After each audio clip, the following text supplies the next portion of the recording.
안녕하세요. 오늘도 사연 살롱을 찾아주셔서 감사합니다. 저는 올해 50살, 재혼 2년차 직장인이에요. 두 번의 결혼을 겪으면서 참 많은 걸 배웠어요. 첫 번째 결혼은 어렵고 서툴렀죠. 두 번째 결혼은 더 성숙해졌다고 생각했는데 예상치 못한 갈등들로 저를 시험하더라고요.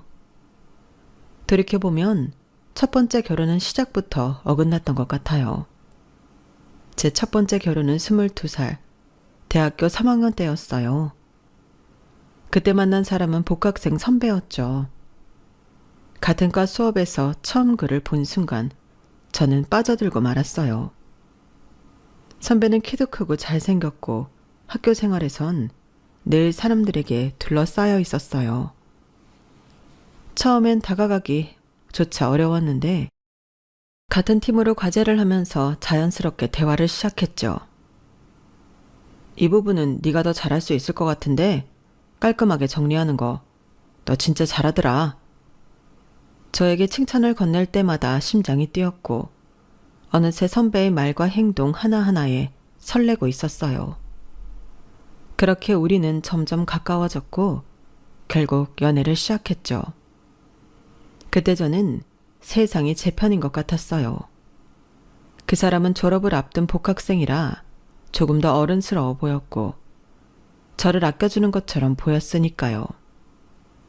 데이트할 때마다 항상 센스 있게 행동했고 제가 조금이라도 힘들어하면 괜찮아? 무리하지 마. 내가 도와줄게. 이렇게 말해주던 사람이었으니까요. 그런 말들이 선배를 더욱 믿게 만들었어요. 하지만 몇 달 뒤 그 사람과의 연애가 한창 깊어지던 때 뜻밖의 일이 생겼어요. 자주 피곤하고 속이 더부룩한 게 몸이 이상해서 병원에 갔는데 의사가 초음파 사진을 건네며 말하더라고요. 축하합니다. 임신 5주 차입니다. 그 말을 듣는 순간 머릿속이 하얘지고 손이 떨리기 시작했어요. 아직 졸업도 하지 않았는데 어떻게 해야 할지 막막했죠. 어떻게 해야 할지 몰라서 눈물만 흘렸어요. 병원을 나오며 떨리는 손으로 선배에게 전화를 걸었어요. 오빠, 나 임신했대. 뭐라고? 정말이야? 선배는 한동안 말을 잇지 못하더니 담담한 목소리로 물었어요. 그럼 넌 어떻게 하고 싶어? 뭐? 그게 무슨 소리야? 네가 지우고 싶으면 지우고 아니면 키우고 네가 결정해. 선배의 뜨뜻미지근한 태도에 온몸이 떨렸어요. 저는 너무 막막하고 무서운데 선배가 이럴 줄은 몰랐거든요. 그날 밤 저는 선배를 만나 크게 싸웠어요. 오빠는 도대체 책임질 생각이 있는 거야, 없는 거야? 나 혼자 어떻게 하라는 거야? 아니, 나도 혼란스러워서 그랬던 거야. 진짜 미안해.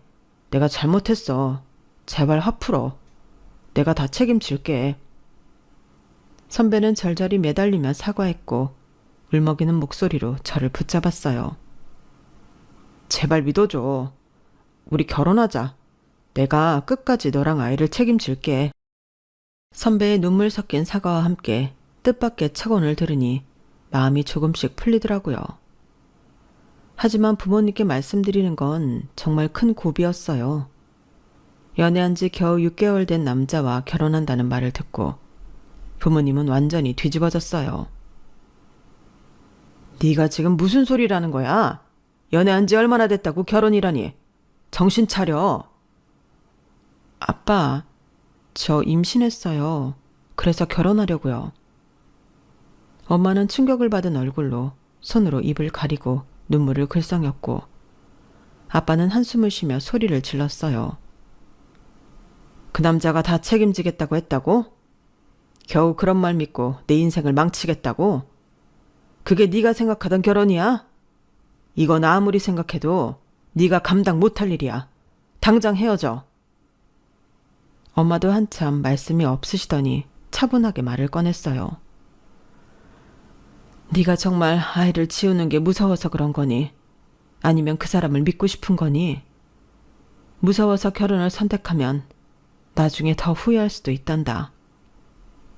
부모님의 반대가 워낙 격렬했지만 저는 결국 결혼을 선택했어요. 사실 처음에는 정말 이게 맞는지 확신이 없었어요. 아이를 키울 자신도 결혼 생활을 감당할 자신도 없었으니까요. 하지만 아이를 지우는 건 상상조차 할 수 없었어요.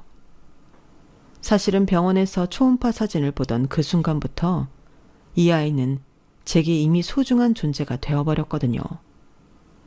게다가 그날 이후로도 계속된 남자친구의 눈물 어린 사과와 절절한 약속이 제 마음을 움직였어요. 내가 다 잘못했어. 정말 미안해. 너랑 아이를 위해서라면 뭐든 할게. 제발 믿어줘. 그의 목소리에서 진심이 느껴졌고 저를 잡으려는 간절함이 보였어요. 혼란스럽고 두렵긴 했지만 아이의 아빠가 책임지겠다는 약속을 믿어보기로 했어요. 사실 부모님이 말씀하신 모든 걱정이 머릿속을 떠나지 않았어요. 그럼에도 불구하고 이 선택을 한 건 제 삶의 무게를 제가 지고 싶었기 때문이었어요.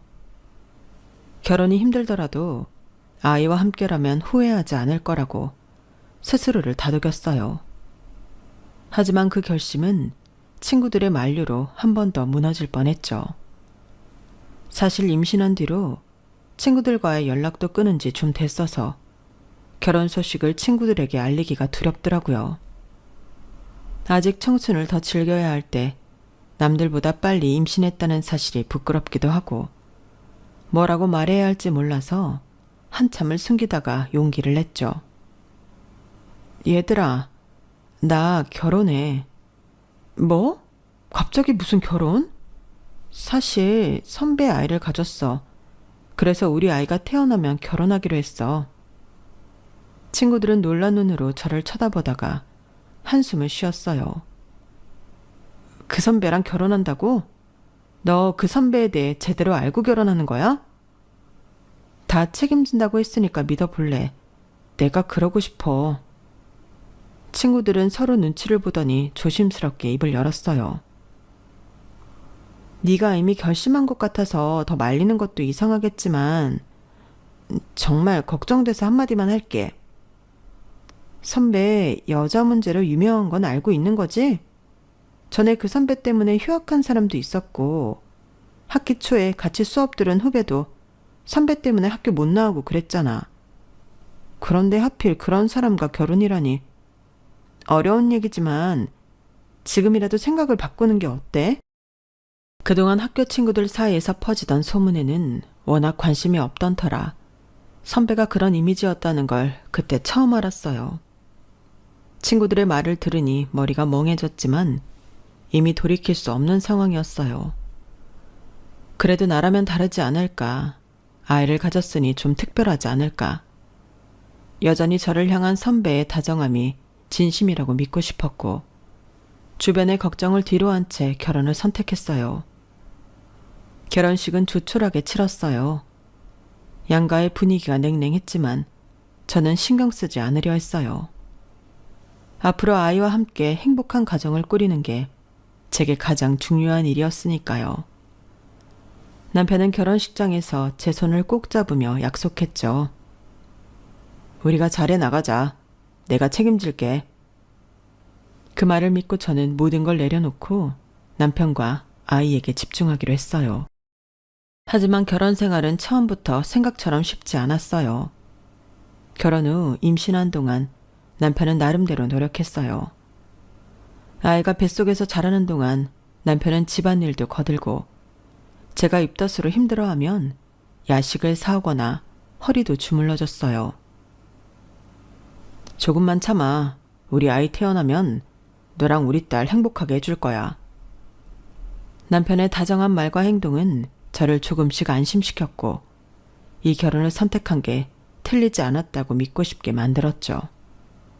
하지만 아이가 태어나기 몇 달 전 남편이 취업을 하면서 상황이 달라지기 시작했어요. 회사 생활이 생각보다 빡세더라. 요즘 야근도 많고 정신이 없네. 남편은 취업 이후로 점점 집안일에서 손을 떼기 시작했어요. 처음에는 회사 적응하느라 바쁘겠거니 했지만 시간이 지나면서 제가 느끼는 부담은 점점 커져만 갔어요. 아이가 태어난 후에는 상황이 더 심각해졌어요. 남편은 퇴근하면 지친 몸을 핑계로 바로 방에 들어가 누워버리기 일쑤였어요. 나도 하루 종일 회사에서 고생하고 왔잖아. 좀 쉬게 해줘. 남편이 이렇게 말할 때마다 속이 뒤집힐 것 같았어요. 저는 온종일 아이를 보고 집안일까지 하며 잠 한숨 제대로 못 자고 있었는데도 남편은 제 고단함을 이해하려 하지 않았으니까요. 아이를 목욕시키거나 밤새 우는 아이를 달래는 일은 모두 제 몫이었어요. 새벽에 아기가 울면 남편은 고개를 이불로 푹 눌러덮고 신경을 끄는 식이었죠. 한 번만 좀 도와줄래? 나 진짜 힘들어. 제가 간절히 부탁하면 남편은 짜증 섞인 목소리로 말했어요. 내일 중요한 회의 있어. 나까지 피곤하면 어떡해? 육아와 집안일의 무게는 점점 저 혼자 감당해야 할 몫이 되었고 남편과의 다툼도 잦아졌어요. 남편은 제가 지쳐가는 걸 못 본 척했고 저는 더 이상 기댈 곳이 없다는 생각에 외로워졌어요. 그나마 다행이었던 건 시댁에서는 저를 이해하고 챙겨주려고 노력하셨어요. 아기 잘 크고 있지? 뭐 필요한 건 없니? 힘들면 언제든 말하려무나. 시어머니는 직접 장을 봐서 집으로 가져다 주시기도 하고 제가 잠깐이라도 쉴 수 있도록 아이를 봐주시려 했어요. 시부모님께는 감사한 마음뿐이었지만 남편의 무책임함이 주는 상처를 치유해주진 못했어요. 남편과 결혼을 선택한 그날부터 저는 혼자였던 것 같다는 생각이 점점 커졌어요. 남편의 무관심은 시간이 지날수록 심해졌어요. 처음엔 회사 일이 바쁘다는 핑계로 육아와 집안일에서 손을 뗐지만 점점 아예 신경을 끄는 모습으로 변해갔어요. 아이가 울거나 제가 도움을 요청하면 짜증을 내는 일이 늘었고 이제는 대놓고 가족과의 시간을 피하려고까지 했어요. 시댁에서도 이런 남편의 태도를 곱게 보지 않았어요. 시어머니는 어느 날 저를 따로 부르더니 조심스럽게 말을 꺼냈어요. 너 혼자 고생이 너무 많다. 저 녀석이 그러는 건 내가 잘못 키워서 그런 거지. 미안하다. 시아버지도 한숨을 쉬며 말했어요. 회사에서 고생하는 건 알겠지만 가족을 이 정도로 외면하면 안 되는데 저놈 정신 차릴 방법이 없을까? 시댁에서는 주기적으로 아이를 봐주며 제가 잠시라도 쉴 수 있게 도와줬어요. 그러나 남편의 태도는 나아지지 않았어요. 오히려 회사에서 지인들과 술을 마시고 늦게 들어오는 일이 잦아졌고 주말에는 밖으로 나가버려 가족과 보내는 시간이 거의 없어졌죠. 그리고 어느 날 남편이 바람을 피우고 있다는 상황을 직접 목격하게 됐어요. 아이와 산책을 마치고 집으로 돌아오던 길이었어요. 우연히 근처 카페 안에서 남편이 낯선 여자와 함께 있는 모습을 봤어요. 둘은 머리를 맞대고 웃으며 대화를 나누고 있었고 그 모습은 친구 이상의 분위기였죠. 가슴이 철렁 내려앉았어요. 설마 아닐 거라고 애써 부정하려 했지만 남편의 태도를 생각하면 의심이 확신으로 변해갔어요. 그날 밤 남편에게 물었어요. 오늘 카페에서 본 여자 누군데 그렇게 다정하게 있었어? 남편은 잠시 당황하는 기색을 보이더니 대수롭지 않다는 듯 웃으며 넘겼어요. 동료야, 무슨 말을 그렇게 하냐? 하지만 저는 이미 알 수 있었어요. 그의 거짓말이 너무 뻔하다는 걸요. 결국 저는 이혼을 결심했어요. 남편과 더 이상 대화도 믿음도 이어갈 수 없었거든요. 이혼 이야기를 꺼냈을 때 남편은 대수롭지 않다는 듯 말했어요. 그래, 너도 힘들었을 테니 그게 좋겠지. 그 순간 그의 무책임한 태도가 이 결혼의 끝을 말해주는 것 같았어요. 하지만 시댁만큼은 끝까지 저를 챙겼어요. 이혼 소식을 들은 시어머니는 제 손을 꼭 잡고 말했어요. 네가 이 결혼을 끝내는 건 맞는 선택일 거야. 하지만 네가 고생한 건 우리가 다 알아. 네가 우리 가족이었던 시간 절대 잊지 않을게. 시아버지도 말씀을 보탰어요. 아이는 우리 집에 언제든 데려와도 좋다. 네가 힘들면 꼭 연락해라. 이혼 서류에 도장을 찍던 날, 저는 남편과의 결혼 생활이 끝났다는 것보다 시댁이라는 좋은 어른들과 헤어진다는 게 더 아쉽게 느껴졌어요. 이혼 후에도 시어머니와 시아버지는 종종 연락을 주셨고, 저는 그분들의 따뜻함에 마음이 한결 가벼워지곤 했어요. 첫 번째 결혼의 경험 때문인지 시댁이라는 것에 크게 두려움을 갖고 있지 않았어요. 전 남편과의 결혼 생활은 무너졌지만 시댁과는 정말 좋은 관계를 유지했거든요. 시어머니와 시아버지가 끝까지 저를 이해해주고 챙겨줬던 기억 덕분에 결혼을 다시 생각할 때도 시댁에 대한 두려움은 크지 않았어요. 저는 첫 번째 결혼이 끝난 후 혼자가 되는 게 무섭기도 했지만 그보다는 새로운 시작을 해야겠다는 생각으로 마음을 다잡았어요. 그렇게 입사한 회사에서 두 번째 남편을 처음 만났어요. 저와는 입사 동기로 이미 결혼한 유부남이었어요. 첫인상부터 참 좋은 사람이란 생각이 들었어요. 모든 일에 진심을 다했고 동료들을 배려하며 분위기를 부드럽게 만드는 사람이었어요. 같이 프로젝트를 진행하면서 가까워졌는데 그때마다 드는 생각은 딱 하나였죠. 저런 남자랑 결혼한 사람은 정말 행복하겠다. 그의 말 한마디 한마디가 따뜻했고 그가 아내와 보내는 시간을 소중히 여긴다는 게 느껴졌거든요. 아침에 아내가 샌드위치 싸줬어. 덕분에 하루 시작이 좋네. 오늘 집에 가면 아내랑 같이 저녁 만들기로 했어. 빨리 끝내야겠다.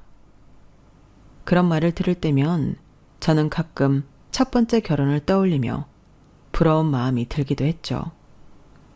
하지만 시간이 지나면서 그 사람의 표정이 점점 어두워지기 시작했어요. 웃음이 줄고 사소한 대화 속에서도 피곤함이 느껴졌어요. 어느 날 퇴근 후 술 한잔 하자는 말에 처음으로 둘이서 진솔한 이야기를 나눌 기회가 생겼어요. 아내랑은 여전히 잘 지내지? 지나가듯 물은 말에 갑자기 술잔을 내려놓더니 속마음을 말해주더군요. 사실 잘 못 지내. 매일 싸워. 내가 뭐만 하면 아내는 감시하듯 묻고 내가 조금만 늦어도 전화해서 난리를 치거든. 그랬구나. 그런 얘긴 처음 듣네. 말해봤자 뭐가 달라지나. 다들 내가 가정적이고 잘 산다고 생각할 텐데. 그날 저에게 처음으로 아내의 과도한 집착과 부부싸움으로 인한 고통을 털어놓더라고요. 회사에서라도 웃고 있어야 숨을 쉴 수 있다는 말도 덧붙였죠. 결국 그 사람의 결혼 생활도 몇 년을 버티지 못하고 끝났어요. 이혼 소식을 들었을 때 저는 내심 걱정이 많이 되더라고요. 비슷한 경험을 했던 저로서는 그 마음이 얼마나 무거울지 알 것 같았거든요. 많이 힘들지? 나도 겪어봐서 잘 알아. 그래도 네가 이 시간들을 잘 버텨내고 있는 것만으로도 대단한 거야. 너 아니었으면 나 진짜 많이 힘들었을 거야. 고마워. 위안이 많이 된다. 그렇게 서로의 상처를 이해하며 이야기를 나누다 보니 우리는 자연스럽게 더 가까워졌어요. 믿음직한 동료 사이에서 서로에게 기대는 관계로 조금씩 변해갔죠. 어느 날 늦은 시간까지 일을 마치고 함께 퇴근하던 길에 남편이 조심스럽게 말을 꺼냈어요. 네가 없었으면 나 진짜 많이 힘들었을 거야. 너랑 이야기하면 마음이 편안해져. 같은 경험을 공유한 사람끼리의 대화가 주는 위로는 정말 컸어요. 남편도 저도 서로의 아픔과 고민을 이해하고 공감할 수 있었기 때문이었죠.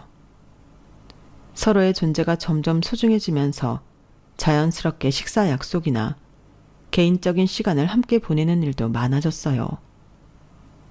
요즘엔 회사 끝나고도 네 생각을 많이 해. 너랑 있으면 이상하게 웃을 일이 많아지는 것 같아. 그 말을 들으니 저도 같은 마음이라는 걸 깨달았어요. 직장 동료로 시작된 관계였지만 어느새 이 사람의 존재가 제 일상에서 점점 커지고 있었거든요. 시간이 지날수록 서로의 감정은 명확해졌고 우리는 자연스럽게 연인이 되었어요. 함께 보내는 시간이 많아질수록 남편의 진심이 느껴졌고 저도 더 깊이 믿고 의지하게 되었죠. 연애를 시작하고 시간이 흐르면서 남편은 점점 더 진지한 이야기를 꺼내기 시작했어요. 어느 날 저녁 조심스럽게 말을 꺼내더라고요. 우리 진짜 결혼에 대해 생각해 볼래? 너랑 평생 함께하고 싶어.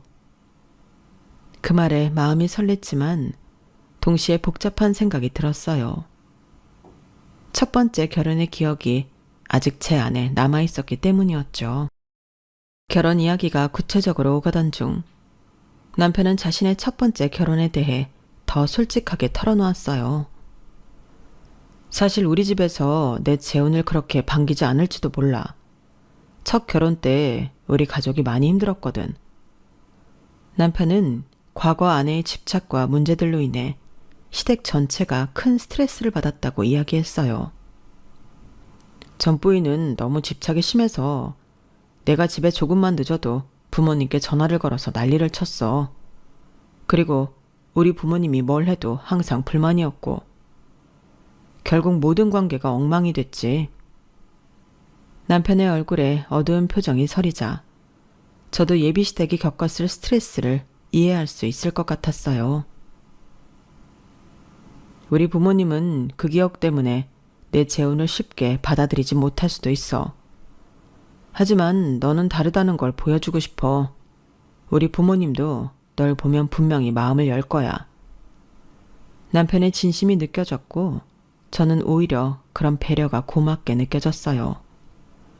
시댁의 입장도 충분히 이해됐고요.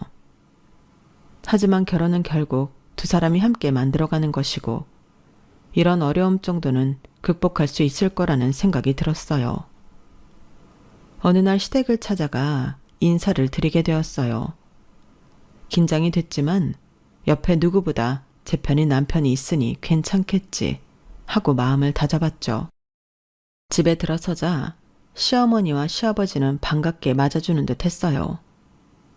하지만 대화가 이어질수록 알 수 없는 경계심이 느껴지더라고요.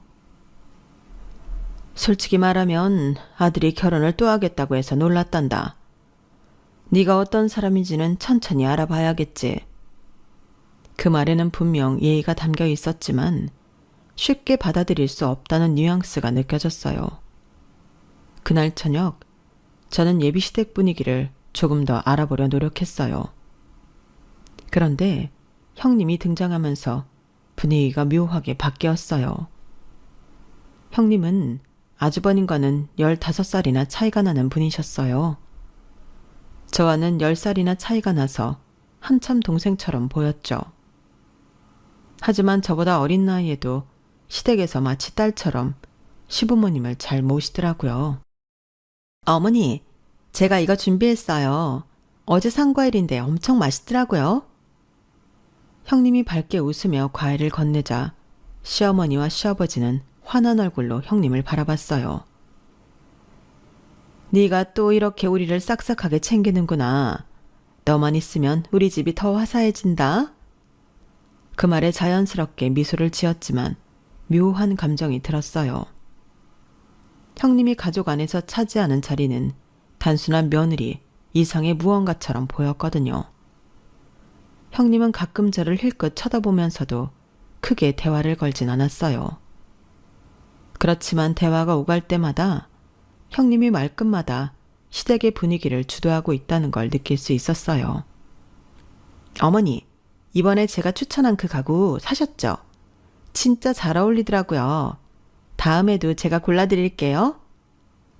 형님이 말할 때마다 시어머니와 시아버지는 흐뭇하게 고개를 끄덕였고 그 모습이 묘하게 저를 찜찜하게 만들었어요. 그날 집을 나서며 남편에게 조심스레 물었어요. 형님 되실 분이 시댁에서 되게 중요한 사람인 것 같아 딸처럼 예뻐하시더라. 남편은 애매하게 웃으며 대답했어요. 우리 부모님이 형수님을 많이 아끼시지. 집에 자주 들러서 같이 보내는 시간이 많거든. 그 말을 듣고 나니 시댁이 새로운 사람을 받아들이는데 왜 이렇게 어색한지 조금 이해가 됐어요. 이미 시댁은 형님을 중심으로 가족의 자리를 꽉 채우고 있었던 거죠. 그럼에도 불구하고 저는 결혼을 선택했어요. 남편과 함께라면 시댁의 경계심 정도는 시간이 지나면서 풀릴 거라고 믿었어요. 우리 부모님이 너를 좋아하게 될 거야. 시간이 조금 걸리더라도 내가 꼭 노력할게. 남편의 말을 믿고 다시 한번 새로운 가족을 만들어가기로 결심했어요. 결혼 후 시댁에 적응하려고 나름대로 노력했어요. 첫 번째 결혼에서 시댁과 좋은 관계를 유지했던 경험이 있었기에 이번에도 잘 해낼 수 있을 거라고 생각했죠. 하지만 이전 결혼에는 미처 경험해보지 못했던 형님과의 관계는 생각보다 훨씬 어려웠어요.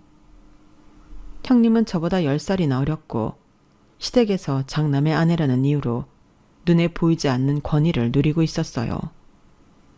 솔직히 처음에는 형님을 형님이라고 부르는 게 익숙치 않았어요. 나이 차이 때문인지 차마 자연스럽게 입이 떨어지지 않더라고요. 그래서 가급적 직접 부르는 일을 피했고 돌려서 말하거나 아예 부르지 않으려 애썼어요. 그런데 어느 날 시댁에서 음식을 준비하고 있을 때 형님이 부엌으로 들어와 팔짱을 끼고 저를 보며 말을 꺼냈어요. 동서, 우리 호칭 정리는 어떻게 할까? 동서가 나를 형님이라고 부르는 게 익숙하지 않은가 봐. 순간 당황했지만 애써 웃으며 대답했어요. 아직은 좀 어색해서요. 시간이 지나면 자연스럽게 부르게 될 것 같아요. 형님은 떨떠름한 표정을 지으며 한참 저를 쳐다보더니 아무 말 없이 부엌을 나가더라고요. 그리고 몇 분 뒤 시어머니와 시아버지를 데리고 다시 들어왔어요. 형님은 마치 큰일이라도 난 것처럼 말했죠. 어머님, 아버님, 동서가 저를 형님이라고 부르는 게 익숙하지 않으시대요. 호칭 정리를 한 번에 확실히 해야 할 것 같아요. 갑작스러운 상황에 말문이 막혔어요. 시어머니는 못마땅한 표정으로 저를 쳐다보며 집에 먼저 들어온 사람이 형님 대접을 받는 건 당연한 거야. 예, 넌 초혼도 아니고 나이도 있는데 이런 건 기본 아니니? 시아버지도 고개를 끄덕이며 맞장구를 쳤어요. 맞아. 새로운 가정이 생겼으면 이 집안의 질서를 따라야지. 나이가 많건 적건 새댁이 형님을 형님이라고 부르는 건 기본이지. 형님은 옆에서 미소를 지으며 말을 덧붙였어요. 저도 어머니 아버님 말씀대로 동서가 저한테 형님이라는 소리가 나와야 예의라고 생각해요. 그런데 동서가 좀 어색하다고 하니 제가 괜히 예민하게 느낀 걸까 해서 여쭤봤어요. 형님의 말투에는 은근한 비꼼이 담겨 있었고 저는 아무 말도 하지 못했어요. 그날 밤 남편에게 속상했던 마음을 털어놨어요.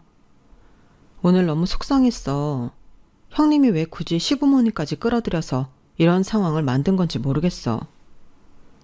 남편은 제 말을 진지하게 듣더니 제 손을 잡으며 말했어요. 형수님이 조금 예민하게 받아들인 것 같아. 우리 부모님이 원래 좀 그런 부분들에 예민하셔. 내가 중간에서 당신 편을 들고 조금 더 자연스럽게 적응할 수 있게 도와줄게.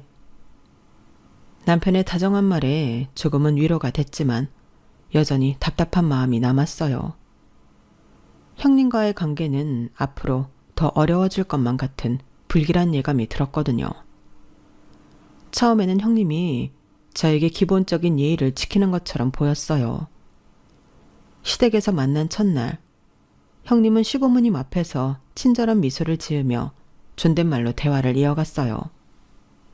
동서, 앞으로 잘 지내봐요. 서로 도와가면서 살면 좋잖아요. 그 말에 마음이 놓이기도 했고 정말 좋은 관계를 유지할 수 있을 거라 생각했어요. 하지만 시간이 지나면서 형님의 태도에 미묘한 변화가 생기기 시작했어요. 명절 준비를 위해 시댁에서 음식을 만들고 있을 때 형님이 부엌으로 들어와 말했어요.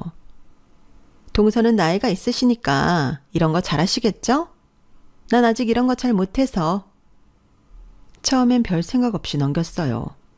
애써 웃으며 대답했죠. 저도 직장을 다니다 보니 대단하게 음식을 잘하는 건 아니에요. 차차 나아지겠죠? 그런데 시간이 갈수록 형님의 말투는 조금씩 짧아지기 시작했어요. 다음에 만났을 때 형님이 은근히 반말을 섞어가며 말을 했어요. 동서, 이거 좀 같이 옮겨볼까? 처음엔 내가 잘못 들었겠지 싶어서 조용히 옮겼지만 형님은 점점 더 대놓고 반말을 하기 시작했어요. 그거 좀 빨리 하지? 내가 할 수도 있는데 동서가 더 잘하니까. 점점 변하는 형님의 태도에 속으로 의문이 들었지만 대놓고 따지긴 어려웠어요. 그런데 어느 날 형님의 말투는 더 노골적으로 변했어요. 동서는 나보다 나이도 많은데 이런 건 노련해질 때도 되지 않았나? 좀 빨리빨리 해야 되는 거 아니야? 그 순간 가슴이 뜨거워졌지만 시부모님이 옆에 있는 상황이라 애써 웃으며 넘겼어요. 형님의 태도는 시부모님이 자리를 비우면 더욱 심해졌어요. 부엌에서 일을 하고 있는데 형님이 제 옆에 와서 말했어요. 나는 아직 젊어서 이런 거 익숙치가 않네요. 동서가 나보다 경험이 많으니까 다 잘 챙기셔야지. 노하우가 있으실 거 아냐.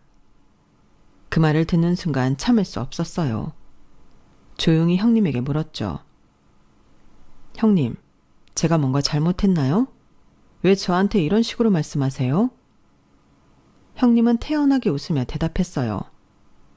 뭐가 문제예요? 내가 못할 소리라도 했나?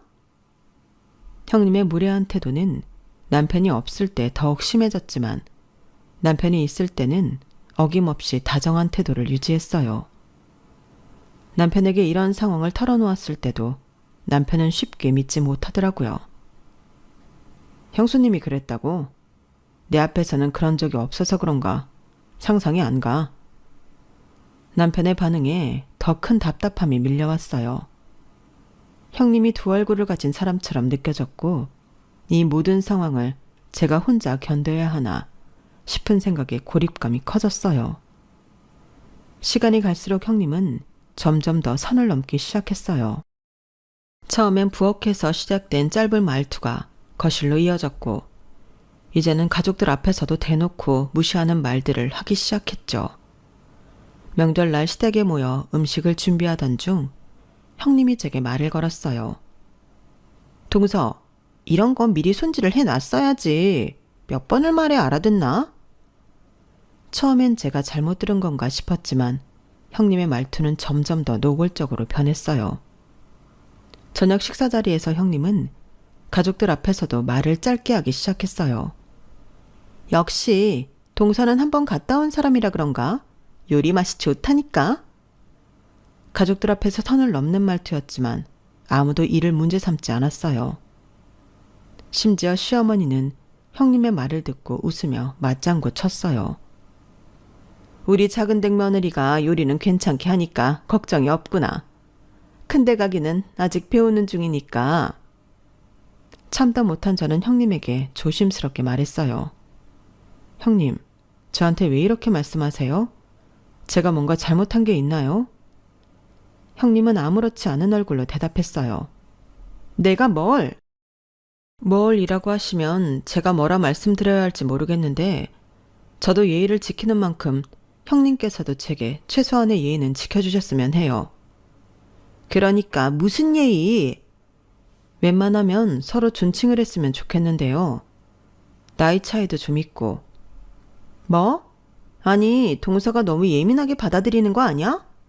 동서가 나를 형님이라고 부르는 걸 너무 어색해 하길래 편해지려면 내가 먼저 좀 편하게 대해줘야지 싶어 그런 건데. 그 뻔뻔한 태도에 순간 말문이 턱 막히더라고요. 그런데 더 황당했던 건 형님의 말에 동조하는 듯한 다른 가족들의 분위기였어요. 약간의 침묵 끝에 시어머니가 나섰어요. 얘야, 왜 그렇게 예민하게 구니? 큰애가 너를 힘들게 하려고 그런 것도 아닌데. 시어머니의 말에 시아버지도 덧붙였어요. 그래, 나이가 어릴지라도 형님은 존중해야 하는 거야. 어리다고 윗사람을 아래로 두려고 하면 쓰나? 이 상황을 지켜보던 남편이 제 편을 들어주며 말을 꺼냈어요. 엄마, 아빠, 형수님이 말투가 좀 지나치긴 하셨어요. 이 사람도 잘해보려고 노력도 하고 있는데 이렇게 힘들게 하면 안 되죠.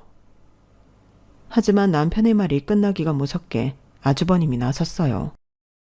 뭐? 너 지금 우리 부부 무시하는 거야? 이 사람이 우리 집안의 맏며느리로 몇 년이나 더 살았는데 그걸 존중하지 않겠다는 거냐고. 아주버님의 목소리는 단호했고 남편과 제가 마치 잘못한 사람처럼 몰리는 분위기가 됐어요. 형님은 아주버님의 말에 맞장구 치며 웃음을 띄웠어요. 맞아요. 내가 이 집안에서 더 오래 며느리로 있었으니까 동서가 날 형님으로 대접할 거면 제대로 하는 게 맞죠? 형님의 말투와 태도는 너무나 당당했고 그 모습을 보니 가슴이 턱 막혔어요. 남편은 곤란한 얼굴로 저를 바라보며 억지로 상황을 무마하려 했어요. 형님, 형수님, 그냥 서로 좀 배려하면서 지내면 안 될까요? 이 사람도 충분히 노력하고 있잖아요. 하지만 분위기는 이미 기울어져 있었고 저는 속으로 분노와 좌절감이 차오르는 걸 느꼈어요. 형님과의 갈등은 여전히 계속되고 있었지만 이번에는 남편이 분위기를 풀어보겠다며 가족 여행을 제안했습니다. 시부모님, 형님 부부, 그리고 우리 부부가 함께 떠난 여행이었죠. 저는 그나마 평화로운 시간을 보내고 싶어서 여행 중 찍은 사진을 SNS에 올렸습니다. 가족 여행 중 오랜만에 휴식 같은 시간을 보내고 있어요. 그런데 몇 시간 후 사진에 달린 수상한 댓글 하나가 눈에 띄었습니다. 김유라? 여기서 이렇게 보니까 웃기네. 잘 지내? 그때 돈은 잘 갚았니? 순간 가슴이 털컥 내려앉았습니다. 김유라는 형님의 결혼 전 이름이었거든요.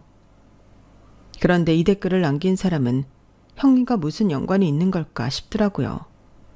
무시할까도 싶었지만 가족여행 내내 사진에 달린 수산한 댓글이 계속 마음에 가시처럼 걸리더라고요. 그래서 여행이 끝난 뒤 다시 SNS에 접속했죠.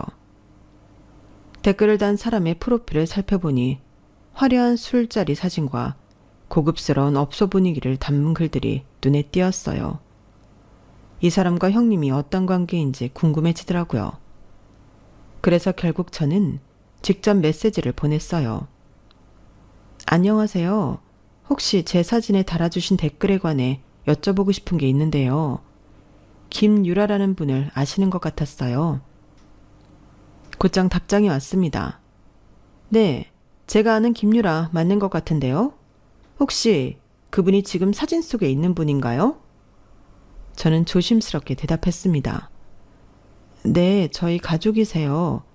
혹시 전에 어떤 관계가 있으셨는지 여쭤봐도 될까요? 상대방은 잠시 있다가 장문의 메시지를 보내왔습니다. 아, 그분이요? 유흥업소에서 일했던 분이에요. 저랑은 업소 VIP 고객이었던 제 지인이 그분과 얽힌 적이 있어서 알게 된 거고요. 그분 돈 문제로 꽤 유명했었어요. 손님들에게 돈을 빌리고는 갚지 않아서 업소 안에서도 말이 많았거든요. 결국 문제를 크게 만든 뒤에 잠적했었는데 이렇게 잘 사는 집안에 시집갔을 줄은 몰랐네요. 문장을 읽는 내내 손끝이 차가워졌습니다. 형님이 저에게 자신만만하게 굴던 모습이 떠올랐고 속에서 무언가 뜨겁게 치밀어 올랐습니다. 잠적했다니요? 어떤 일이 있었는지 조금만 더 구체적으로 말씀해 주실 수 있을까요? 상대는 약간 망설이는 듯 했지만 이내 추가적인 이야기를 풀어놨습니다. 당시에 김유라 씨가 우리 업소에서 꽤 잘 나가던 직원이었어요. 그런데 손님들한테 급한 일이 있다며 돈을 빌리고는 갚지 않는 경우가 많았어요. 몇몇 VIP 고객들은 당연히 돈을 받을 줄 알고 그냥 믿고 빌려줬는데 나중에야 그게 다 거짓말이라는 걸 알았죠. 어떤 손님들은 큰 돈을 빌려줬다가 결국 법적 조치를 취하려고도 했는데 김유라 씨가 업소를 그만두고 완전히 사라져서 흐지부지 끝난 걸로 알아요. 그 뒤로 결혼한다는 소문만 들었고요. 결혼. 머릿속에서 퍼즐 조각이 하나씩 맞춰지기 시작했어요. 형님이 결혼으로 과거를 덮으려 했다는 게 분명해 보였죠. 혹시 지금도 그 돈에 대해 연락을 기다리시는 분들이 있나요? 아직 문제가 남아있는 걸까요? 상대는 대답했습니다. 아마 있을 겁니다. 업소 쪽 사람들은 대부분 잊었겠지만 돈대의 몇몇 고객들은 아직도 기억하고 있을 가능성이 높아요. 그 사람들도 빌려준 돈을 잊어버릴 만큼 부유한 사람들이 아니었으니까요. 대화를 마치고 나니 머릿속이 복잡해졌습니다. 형님이 이런 과거를 숨기고 어떻게 지금의 자리를 차지했는지 이해가 되면서도 그 과거가 언제 드러날 거라는 확신이 들었죠. 그 후로 몇 달 뒤, 명절날 시댁에서 모두가 모인 자리였습니다. 형님은 여느 때처럼 저를 비꼬며 가족들 앞에서 자신만만한 태도를 보였죠. 동서, 빨리 와서 이것 좀 해줘. 알잖아, 내가 이런 거 잘 못하는 거. 시어머니는 형님의 말에 아무렇지 않게 웃으며 맞장구를 쳤습니다. 그래, 큰댁 며느리가 든든하니 얼마나 좋아. 빠릿빠릿하게 형님을 잘 도와야지. 그 말을 듣는 순간 저는 마음속으로 피식 웃었습니다. 며칠 전 형님의 과거를 알고 난 뒤부터 이런 상황이 더 이상 불편하지 않았거든요. 오히려 기다렸죠. 형님이 또 무슨 말을 하실지요. 부엌에서 형님과 단 둘이 남은 순간 저는 자연스럽게 휴대폰을 꺼내들며 아무렇지 않게 말을 건넸습니다. 형님, 혹시 이분 기억하세요? 얼마 전에 제 사진에 댓글을 다셨던 분인데 형님께 돈을 갚으라고 하시더라고요. 제가 보여준 건 형님의 과거 사진이었습니다. 유흥업소에서 손님과 친밀하게 찍힌 사진이었고 사진 속 형님은 지금과는 전혀 다른 모습이었죠. 형님은 사진을 보는 순간 얼굴이 하얗게 질렸습니다. 이게 뭐야? 어디서 이런 걸 본 거야? 형님의 목소리는 떨리고 있었고 손끝까지 불안이 스며드는 게 보였습니다. 저는 일부러 아무렇지 않은 척 가볍게 웃으며 대답했죠. 아, 그냥요. 사진에 달린 댓글 보고 궁금해서 물어봤더니 이 사진을 보내주시더라고요. 근데 형님, 이분이 돈을 빌렸다고 하시던데 갚으셨어요? 혹시 제가 대신 전해드릴까요? 형님은 소스라치게 놀라며 제 손을 붙잡더군요. 그런 소리 하면 안 돼. 제발 그 얘기 가족들한테는 하지 마. 알겠지? 내가 다 설명할게. 그건 정말 오래된 일이야. 그 사람 그냥 과장한 거야. 형님은 반명을 늘어놓으려 했지만 저는 흥미롭다는 표정을 지으며 말을 이었습니다. 아, 오래된 일이군요. 근데 혹시 아주버님은 알고 계셨나요? 아니면 이 얘기도 비밀로 하고 결혼하신 건가요? 그 순간 형님의 입술이 파르르 떨렸습니다. 말을 잇지 못하고 고개를 떨구시더라고요. 잠시 뒤 소란을 느꼈는지 아주버님 부엌으로 들어오셨어요. 형님은 아주버님에게 달려가 작은 목소리로 상황을 설명하려 했지만 제가 먼저 입을 열었어요. 아주버님, 혹시 형님의 과거 이야기를 알고 계셨나요? 한마디만 건넸을 뿐인데 아주버님의 얼굴이 딱딱하게 굳더라고요. 애써 침착하려 했지만 표정에서 이미 불안함이 느껴졌어요.